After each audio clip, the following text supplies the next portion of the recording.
spectacular drive down here today. I don't even want to get off the road. I don't even have an interest in pulling over to look at the views. I'm just drinking them in from the road, you know? What leisure. What a great treat it is to drive on a good road alongside the ocean in marine layer, diffuse light, allowing for beautiful vision as the features of nature and of the ocean and of the coastal wildlife and flora entertain and thrill me. The magical quality of nature, which I do not need to take as God, but rather can appreciate as the multiplicity of all things, and to do so on a trip like this.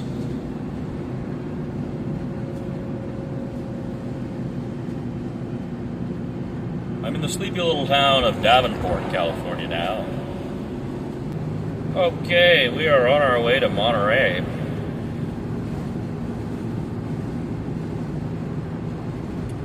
A lot of birds, a lot of produce, a lot of beautiful things to look at and see. I think the Americans think that I should be grateful, and that religious people think that I should consider myself blessed. In both instances, it's that the authority has gifted me this incredible freedom that very few people have.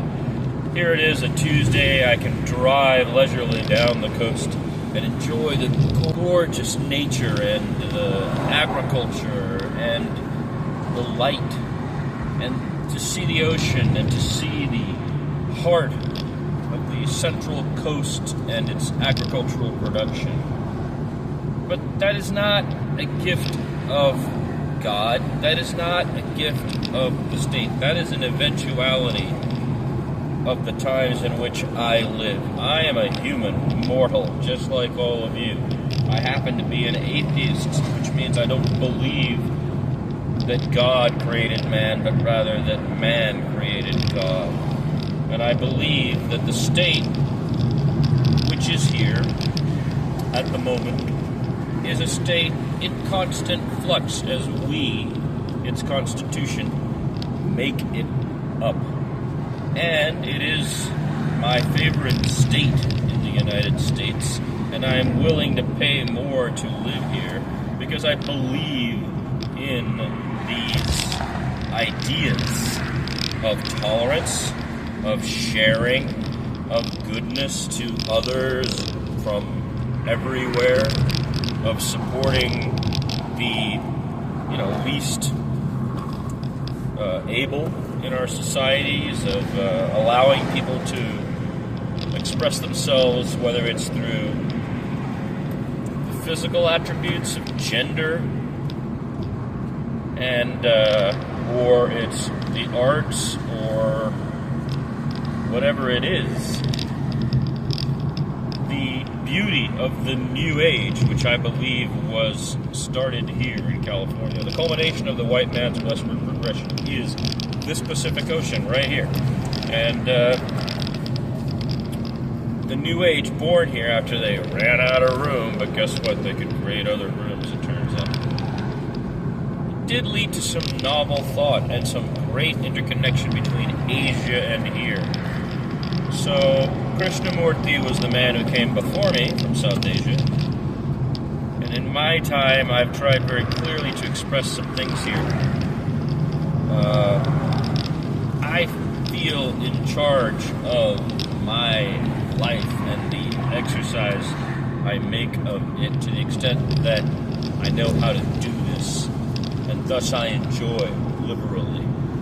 To that stretch of highway where in the 1800s, probably the late 1880s, after the Civil War, a women's group, and again, women didn't have the right to vote at that time. Not until 1920 did women have the right to vote in the United States of America, which is incredible. But they created a series of bells that are along the pathway of what they mark as the historic El Camino Road.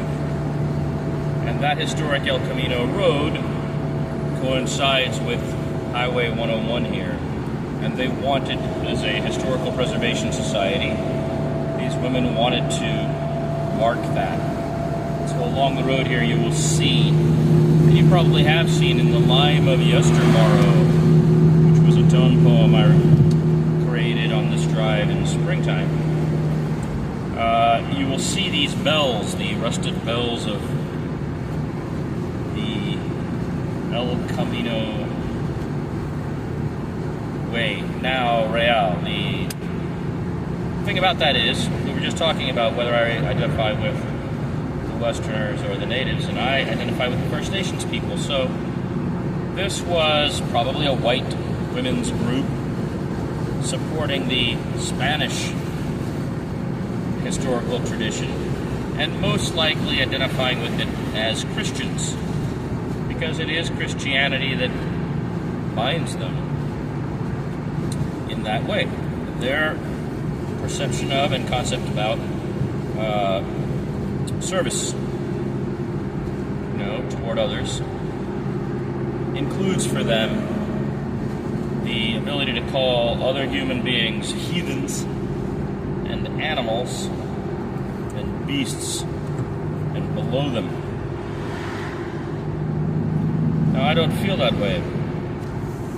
And though I've come from a very far distance, the other side of the world, in fact, for me this has always been a struggle. The Americans who say, okay, you're American now, and I have been an American for 43 years, having moved here, ages ago, when I was 2, and getting my citizenship when I was 14.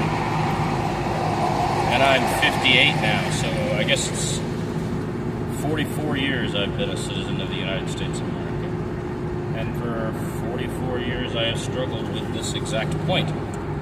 It is that to immigrate to the United States is to accept that the United States exists, and it is the current manifestation where we live.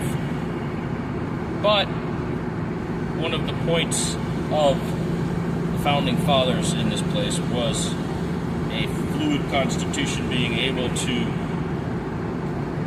manifest itself. And when things are wrong, they should be corrected, like slavery or like suffrage, preventing women from voting. And I like those, I agree with that. I think that's healthy.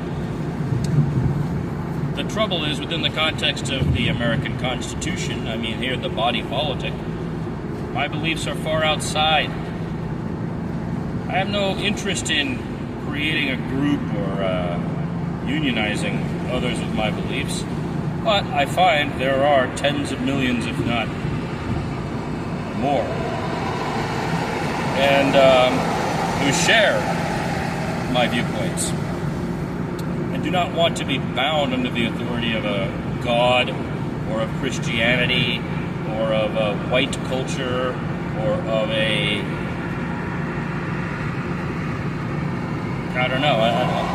nationalizing identity that reduces any culture or group of people. And they are welcoming to immigrants. So I do believe the vast majority of Americans agree with this, and I do think that what has happened is they created a set of tools. We created a set of tools that has been hijacked by a faction. This was written about very clearly, that something like this could happen. It was written about in the Federalist Papers. And that is exactly what has happened. But it isn't the first. In this case, it is a faction that is piggybacking on a previous faction which successfully launched us into foreign wars allegations of terrorism. You know, terrible stuff. In both cases, the majority of Americans do not agree, but we are not bound enough to create a constitution that can resist and rally. So after decades of trying to do that, I have become, like many, disillusioned.